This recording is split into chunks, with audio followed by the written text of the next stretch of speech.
Welcome to the Comb-Over with Financial Eyes. The cover-up is worse than the crime. In Britain yesterday, a funeral was held for the murdered Conservative MP Sir David Amess.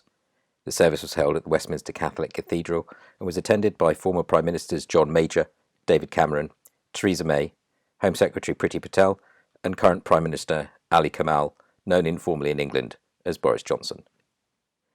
Sir John Major had been in the Thatcher government, which famously supported the Saudi-funded Mujahideen in Afghanistan, along with Israel, France, Egypt, America, and China, also known as the Safari Club, in the war against the Soviet Union.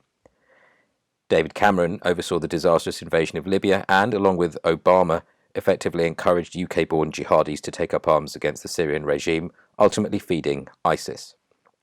As Home Secretary, Theresa May created a hostile environment for immigrants and refugees.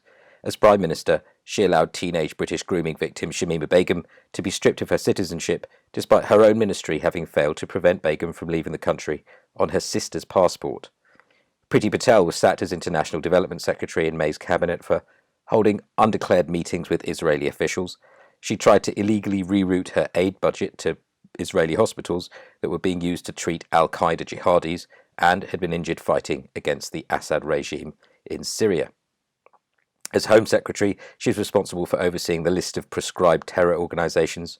One group that was deprescribed in 2008 is MEK, Mujahideen-e-Khalq.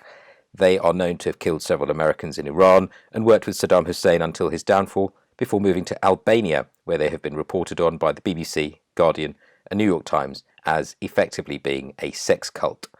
Amess has only ever met the leader, Mariam Rajavi, in Paris, as she is still banned from visiting the UK. There is no footage of David Amess being murdered, and the suspect's lawyer appears to specialise in financial fraud in the city, as well as some run-of-the-mill criminal cases in the South End area. The suspect should really be given a seasoned terrorist lawyer in order to avoid the suspicion that he is a patsy, and that, like with David Kelly and the Chilcot inquiry, the UK is in full cover-up mode. The cover-up is worse than the crime.